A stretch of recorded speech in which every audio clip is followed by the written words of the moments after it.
Assalamualaikum warahmatullahi wabarakatuh. Pada kesempatan kali ini saya akan membahas tentang asesmen nasional.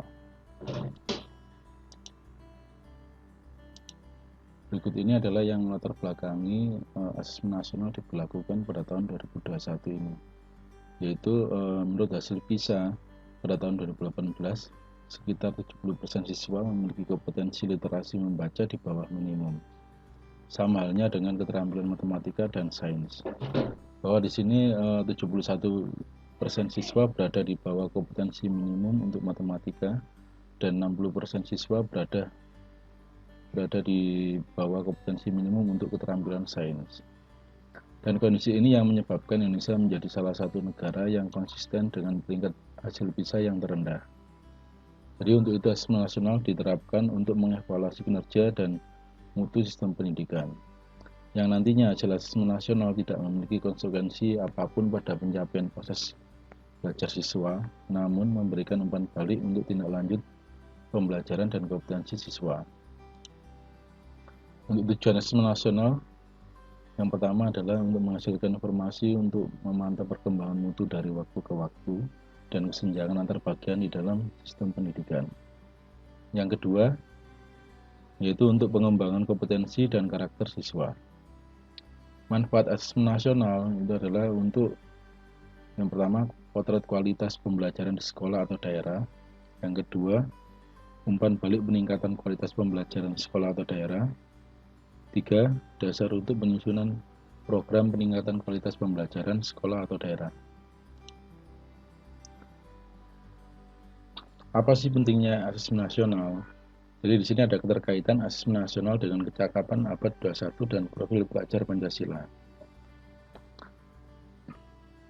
Untuk kompetensi siswa sendiri, pada saat ini itu adalah meliputi kecakapan hidup abad 21 dan profil belajar Pancasila. Nantinya akan diukur melalui asesmen nasional berupa di sini ada AKM atau asesmen kompetensi minimal, ada survei karakter dan survei lingkungan belajar. Apa sih kecakapan hidup abad 21? Yang pertama adalah kecakapan belajar dan berinovasi. Yang kedua, kecakapan menggunakan teknologi informasi. Yang ketiga, kecakapan hidup untuk bekerja dan berkontribusi pada masyarakat. Kemudian untuk profil belajar Pancasila di sini meliputi yang pertama beriman bertakwa kepada Tuhan Yang Maha Esa dan berakhlak mulia. Yang kedua mandiri. Kemudian yang ketiga bernalar kritis. Yang keempat kreatif. Yang kelima bergotong royong dan yang keenam berkebinekaan global. Berikut ini merupakan perbandingan asesmen nasional dengan ujian nasional, yaitu yang pertama dilihat dari tujuan pelaksanaan, bahwa asesmen nasional ini untuk mengevaluasi mutu terkait sistem satuan pendidikan. Ujian nasional untuk mengevaluasi capaian hasil belajar murid secara individu. Untuk jenjang penilaian, asesmen nasional dilakukan pada jenjang SD, SMP, SMA, SMK. Sedangkan ujian nasional hanya pada jenjang SMP, SMA, dan SMK. Untuk level siswa, yaitu untuk asesmen nasional dilakukan pada kelas 5, 8, dan 11. Sedangkan ujian nasional diadakan pada tingkat akhir pada tiap jenjang. Untuk subjek siswa, asesmen nasional menggunakan sistem survei, yaitu siswa dipilih secara acak untuk mengikuti asesmen nasional. Sedangkan ujian nasional menggunakan sensus, yaitu semua siswa mengikuti ujian nasional. Untuk model soal, di sini asesmen nasional menggunakan pilihan ganda kompleks, menjodohkan isian singkat dan uraian. Untuk ujian nasional menggunakan pilihan ganda dan isian singkat. Untuk sasaran penilaian untuk asesmen nasional yaitu menggunakan kompetensi literasi, numerasi, dan karakter serta kualitas dan iklim satuan pendidikan. Kemudian untuk ujian nasional menggunakan penguasaan terhadap mata pelajaran. Untuk metode penilaian, asesmen nasional menggunakan MSAT yaitu Computerized Multistage Adaptive Testing, sedangkan ujian nasional menggunakan Computer Based Test atau CBT dan Proper Based Test atau PBT.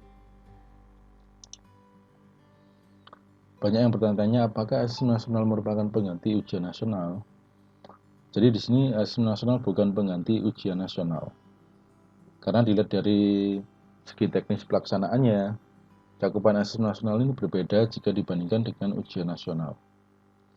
Asesmen nasional lebih memberikan gambaran yang lebih utuh dan luas mengenai mutu pendidikan, bukan hanya secara kognitif, namun juga karakter dan iklim belajar. Untuk teknis pelaksanaan asesmen nasional, yaitu yang pertama berbasis komputer dan bersifat adaptif, yaitu pertanyaan yang disajikan bergantung kemampuan siswa. Kemudian untuk peserta AKM, yaitu seluruh satuan pendidikan, tidak semua murid, dan pemilihan sampel secara acak. Kemudian untuk jadwal pelaksanaannya, untuk SD, hari pertama adalah tes literasi 75 menit, survei karakter 20 menit. Untuk hari kedua, tes numerasi 75 menit, survei lingkungan belajar 20 menit. Sedangkan untuk SMP, SMA, dan SMK, tes literasi 90 menit di hari pertama, kemudian survei karakter 30 menit. Untuk hari kedua, tes numerasi 90 menit, dan survei lingkungan belajar 30 menit. Untuk bentuk soal AKM sendiri di sini bentuknya adalah pilihan ganda kompleks, menjodohkan, isian singkat, dan uraian. Untuk literasi membaca dan numerasi, di sini untuk literasi membaca dilihat dari sisi kontennya adalah teks, informasi, dan sastra, sedangkan numerasi, aljabar, bilangan, geometri, pengukuran data, dan ketidakpastian. Untuk proses kognitif, untuk literasi membaca adalah menemukan interpretasi dan integrasi, evaluasi, dan refleksi informasi. Sedangkan untuk numerasi adalah pemahaman, penerapan, dan penalaran. Untuk konteksnya, untuk literasi membaca adalah personal, sosial budaya, dan saintifik. Sedangkan numerasi, personal, sosial budaya, dan saintifik. Untuk pusat asesmen dan pembelajaran Kemdikbud juga menyediakan contoh soal AKM yang bisa diakses pada busmenjar.kemdikbud.go.id/akm.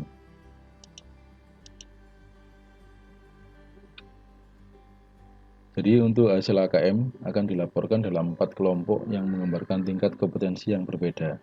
Untuk literasi, yaitu yang pertama perlu intervensi khusus, di mana murid belum mampu menemukan dan mengambil informasi eksplisit yang ada dalam teks ataupun membuat interpretasi sederhana.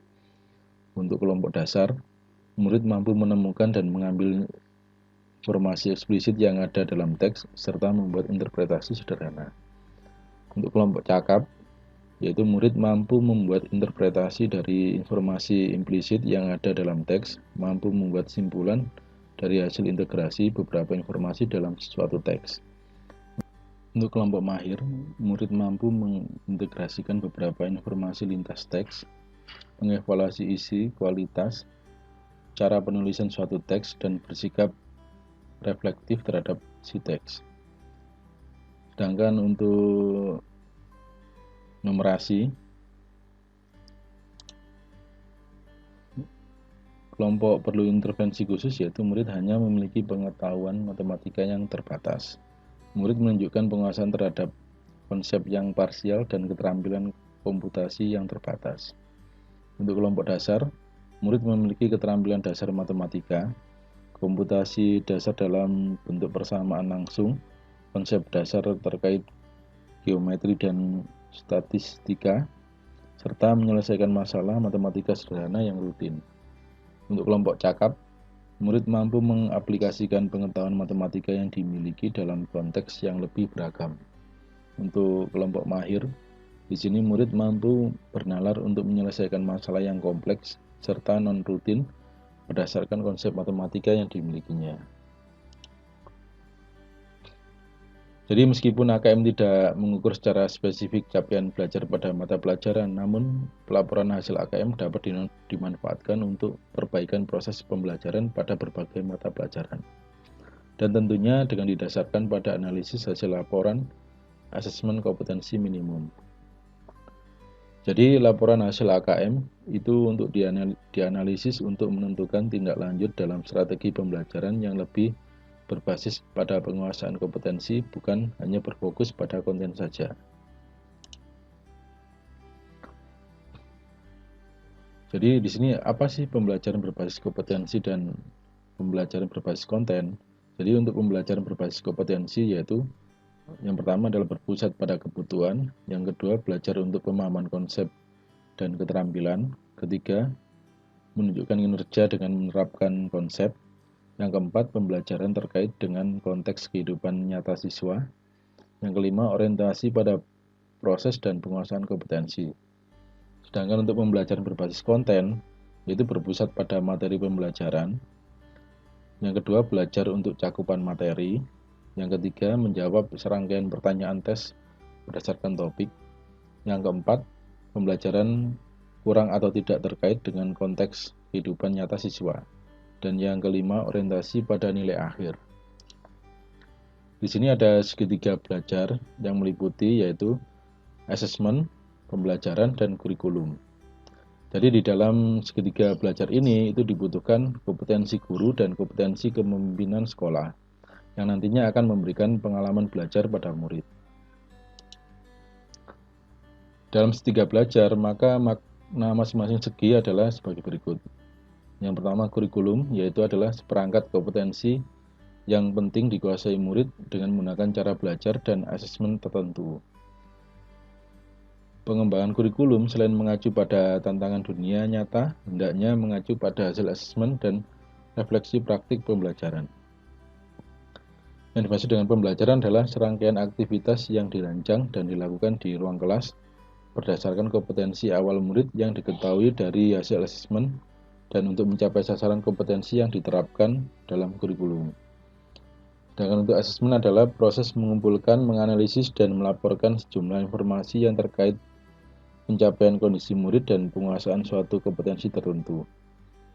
Asesmen diagnosis, yaitu adalah asesmen di awal untuk merancang strategi pembelajaran. Untuk asesmen formatif, yaitu asesmen sepanjang proses belajar untuk melakukan perbaikan dan penyelesaian pembelajaran. Untuk asesmen sumatif, yaitu asesmen di akhir untuk menentukan level penguasaan kompetensi oleh murid. Sekian presentasi dari saya. Wassalamualaikum warahmatullahi wabarakatuh.